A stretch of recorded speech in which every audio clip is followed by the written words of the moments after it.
بسم اللہ الرحمن الرحیم الحمدللہ رب العالمین وصلی اللہ علی محمد وآلہ الطاہرین ولعنۃ اللہ علی اعدائہم اجمعین الی قیام یوم الدین۔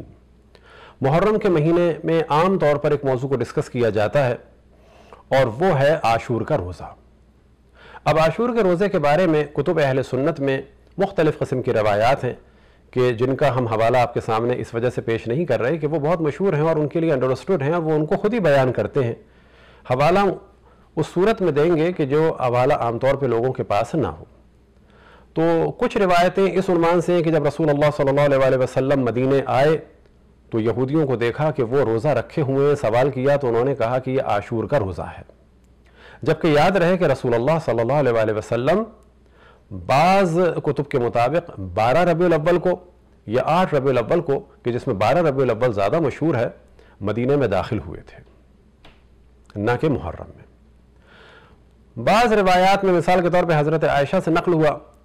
کہ یہ عاشور کا روزہ زمانے جاہلیت میں بھی رکھا جاتا تھا، عرب رکھتے تھے، اور رسول اللہ صلی اللہ علیہ وسلم بھی رکھتے تھے، لیکن جب ماہ رمضان کے روزے آ گئے، واجب ہو گئے، تو ان کو پھر چھوڑ دیا گیا۔ اسی طرح سے کتب اہل سنت میں بیان ہوا کہ عبداللہ ابن عمر یہ روزہ نہیں رکھتے تھے۔ پھر بعض روایات میں نقل ہوا کہ رسول اللہ صلی اللہ علیہ وسلم نے پوچھا یہودیوں سے کہ یہ کس چیز کا روزہ ہے، تو انہوں نے کہا کہ یہ ہم روزہ رکھتے ہیں عاشور کا، اور اس مناسبت سے رکھتے ہیں کہ قوم کو نجات ملی حضرت موسیٰ علیہ السلام کے شکرانے کے لیے اور کفارے کے طور پہ۔ تو آپ نے فرمایا کہ اگر میں زندہ رہا تو میں اگلے سال 9 کو روزہ رکھوں گا، اور پھر آپ زندہ نہیں رہے۔ تو اب اگر یہ مان لیا جائے کہ زندہ نہیں رہے تو اس کا مطلب ہے کہ آپ نے تو حکم ہی نہیں دیا، اور اگر آپ یہ مان لیا جائے کہ یہ آخر سال آپ نے دیکھا، تعجب کی بات ہے کہ ایک روایت کہہ رہی ہے کہ زمانے جاہلیت سے تھا، دوسری روایت کہہ رہی ہے کہ مدینے میں آپ رہ رہے تھے لیکن آپ آخر عمر میں دیکھ رہے ہیں کہ یہودی روزہ رکھ رہے ہیں، اور آپ نے فرمایا اگلے سال اگر میں زندہ رہتا تو روزہ رکھوں گا، اور پھر آپ نہیں رکھ سکے، اور پھر ساتھ میں آپ نے فرمایا کہ میں یہود کی اس میں مخالفت کروں گا، 9 کو رکھوں گا۔ بعض روایت میں بیان ہوا کہ 9 اور 11 کو رکھواؤں گا۔ تو پھر یہ عاشور کا اتنا شور کیوں ہے؟ اب آتے ہیں اصل موضوع کی جانب۔ ہر روایت کا جو اصل موضوع ہے وہ یہ کہ یہودیوں کو دیکھا کہ وہ عاشور کا روزہ رکھتے تھے۔ اب سوال کیا جائے بائبل سے، اور خود سوال کیا جائے یہودیوں سے کہ آیا وہ اسلامی کیلنڈر کو مانتے ہیں، محرم کو؟ آیا وہ محرم کی 10ویں تاریخ کو روزہ رکھتے ہیں؟ تو جواب تو یہ ہے کہ یہودی مسلمانوں کے کیلنڈر کو مانتے ہی نہیں ہیں۔ اب یہ کہا جائے گا کہ جو یہودی چاند کے کیلنڈر کو بھی مانتے ہیں، تو جواب یہ ہے کہ وہ چاند کے کیلنڈر کو مانتے ہیں، یعنی لونر کیلنڈر ان کے یہاں ہے، ساتھ میں سولر کیلنڈر بھی ہے، لیکن جو اصل موضوع ہے چائنا والوں کی طرح وہ سولر اور لونر کیلنڈر کو ملا کے چلاتے ہیں، اور ایسے کیلنڈر کو کہا جاتا ہے لونی سولر۔ اب یہ لونی سولر کیلنڈر کیسا ہے کہ دنوں کی تعداد جو ہے وہ چاند کے حساب سے ہوتی ہے، لیکن سال کی مقدار جو ہے وہ سورج کے حساب سے ہوتی ہے۔ بس کیونکہ چاند کے مہینے میں 10 دن کم ہوتے ہیں سورج کی نسبت سے، اور پھر یہ الگ الگ تاریخوں میں آتا ہے، تو یہودی یہ کرتے ہیں کہ ہر تیسرے سال 30 دن کا ایک مہینہ بڑھا دیتے ہیں، یعنی ہر تیسرے سال 12 کی جگہ 13 مہینے کر دیتے ہیں، اور اس طرح سے چاند اور سورج کی یعنی قمری اور شمسی تاریخوں کو قریب قریب کر دیتے ہیں۔ تو ان کے ہاں تو کبھی بھی محرم نہیں ہے اور نہ کبھی عاشور ہے۔ اب اگر کوئی کہے کہ پہلے ایسا تھا تو پہلے بھی ایسا نہیں ہے، یہ ان کے ہزاروں سال سے چل رہا ہے۔ 1400 سال پہلے ایسا نہیں تھا کہ وہ محرم کی تاریخ کو مانتے تھے۔ تو اب دیکھنا یہ ہے کہ یہودی کون سی 10 تاریخ کو روزہ رکھتے ہیں؟ تو جواب یہ ہے کہ جائیں سرچ کریں، آج کل تحقیق آسان ہو چکی ہے۔ یہودیوں کا ایک اہم ترین دن ہے اور وہ ہے یوم کیپور یا یوم کیپور۔ یہ ان کے 7ویں مہینے کی 10ویں تاریخ کو ہوتا ہے۔ ہمارے یہاں وہ افراد کہ جو یہودیوں کے بڑے چہیتے تھے، اسلام میں داخل ہوئے، ان کی ایک علامت ہے اہل بیت سے بغض، کیونکہ اہل بیت کی وجہ سے ان کے قلعے برباد ہوئے، مولا امیر المومنین کی وجہ سے انہیں نقصان ہوا، لہذا وہ آج موجود ہیں اور ان کی علامت ہے بغض اہل بیت۔ ان لوگوں نے اس یہودی کلچر کو رکھنے کے لیے یہ ڈھونگ رچایا بس یاد رکھیں یہودی عاشور کے دن روزہ نہیں رکھتے بلکہ وہ اپنے 7ویں مہینے یعنی تشری کے 10ویں تاریخ کو روزہ رکھتے ہیں، اور عربی بائبل میں کہ جس کا ترجمہ تقریباً 1000 سال پہلے کا ہے، اور کتاب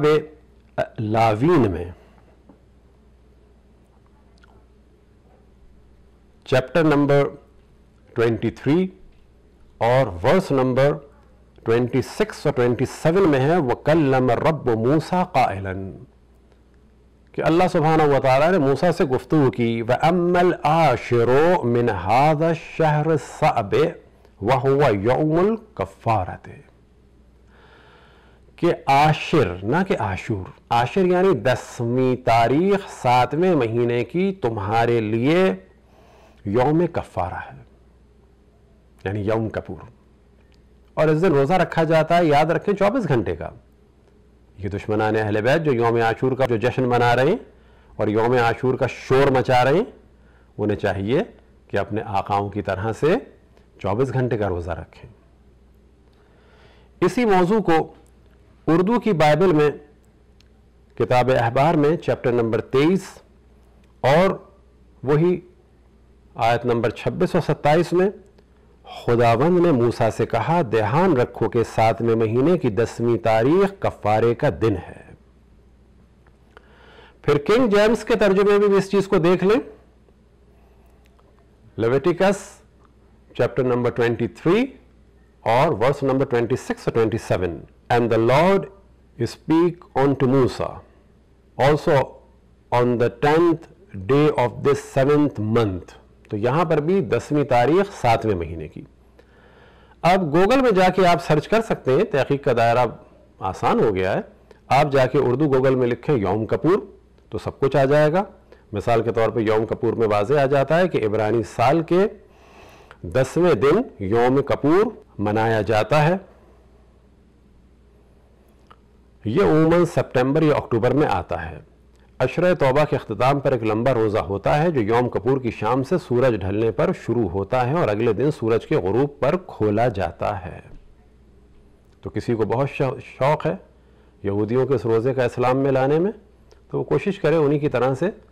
24 گھنٹے کا رکھے، کیونکہ جگہ سوچ ہی لیا ہے کہ رسول اللہ اور اہل بیت کو نہیں ماننا، تو پھر ایسے لوگوں کو کوئی علاج نہیں ہے۔ اسی کو اگر آپ انگلش گوگل میں جا کے سرچ کریں تو ڈیٹ آف یوم کپور، بلکہ آپ لکھیں جا کے یوم YOM KIPPUR کیپور، تو یہاں پر بھی آ جائے گا Yom Kippur falls each year on the 10th day of the Jewish month of Tishrei, کہ یہ تشری مہینے یعنی 7ویں مہینے کے 10ویں تاریخ میں آتا ہے۔ اسی طرح سے یہ ذہن میں رکھیں کہ یہ حوالے ہم اختصار کی وجہ سے فقط ایک ہی چیپٹر کے دے رہے ہیں، لیکن بائبل میں 3 جگہ بیان ہوا ہے، اردو کا ایک اور حوالہ بھی دے دیں، اور یہ حوالہ ہے کتاب گنتی میں یعنی نمبر میں، اور چیپٹر نمبر 29 کا ورس نمبر 7 ہے، آیت نمبر 7، 7ویں مہینے کی 10ویں دن ایک خاص اجلاس ہوگی، اس دن تم روزہ رکھو گے اور تم کوئی کام نہیں کرو گے، تم جلانے کی قربانی۔ تو اب یہاں پر یہ بھی بیان ہوا ہے کہ جب کسی کو یہ شوق ہے تو شاید اب بعض دشمنان اہل بیت یہ فتویٰ بھی دیں گے کہ جلانے کی قربانی بھی دی جائے، کسی جانور کو جلایا جائے معاذ اللہ۔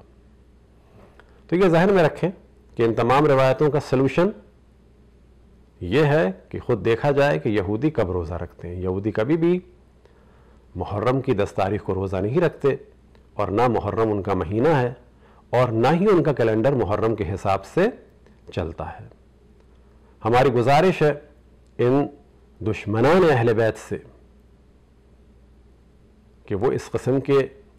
جھوٹے حربوں سے عالم اسلام کو تقسیم نہ کریں۔ اب اس جانب بھی توجہ رہے کہ یہ یوم کپور جو ہے 2016 میں آیا تھا 12 اکتوبر کو، اور اس سال یہ وہابیوں کے لیے، ان بغض اہل بیت والوں کے لیے شاید خوشی کی خبر ہو کہ اس سال یوم کپور آ رہا ہے 29 یا 30 سپٹمبر کو دنیا کے مختلف علاقوں کے حساب سے۔ تو اس سال تو کہا جا سکتا ہے کہ دشمن اہل بیت کی لاٹری کھل گئی کہ یوم کپور اور قتل امام حسین کا دن ایک ساتھ ہو گیا۔ اگلے سال کو بدھ کے دن سپٹمبر 19 یا 20 کو آئے گا۔ تو یاد رکھیں کہ یوم کپور کا دار و مدار لونی سولر کیلنڈر پہ ہے، جو ہمیشہ سپٹمبر یا اکتوبر میں یہ دن پڑتا ہے۔ اس کا کوئی تعلق جو ہے کہ جو صوم عاشور کا موضوع، عاشور کے روزے کا موضوع یہودیوں کا ہے، اس کا کوئی تعلق محرم سے اور عاشور سے نہیں ہے، بلکہ عربی بائبل کے مطابق عاشر ہے، یعنی 10واں دن من السابع، یعنی 7ویں مہینے کا 10واں دن۔ خداوند تبارک و تعالیٰ سے دعا ہے کہ دشمنان اہل بیت علیہ السلام کے شر سے تمام مسلمانوں کو، شیعہ سنی کو محفوظ رکھے۔ خصوصاً ہماری گزارش ہے اہل سنت بھائیوں سے کہ اپنے ان بعض نام نہاد ملاؤں کی باتوں میں نہ آئیں۔ یہ ایک یہودی روزہ ہے اور اس کی تاریخ ہم نے بیان کر دی، جا کے اس کو سرچ کریں اور ان سے جا کے سوال کریں کہ یہودی کبھی بھی محرم کی 10 تاریخ کو روزہ نہیں رکھتے۔ اگر رکھنا ہے کسی کو تو ان کے کیلنڈر کو جا کے فالو کریں۔ اسلام کا، رسول کی آل کا پیچھا اور ہمارا پیچھا چھوڑیں، اپنے آقاؤں کے حکم کے مطابق آپ کو جو کرنا ہو کریں۔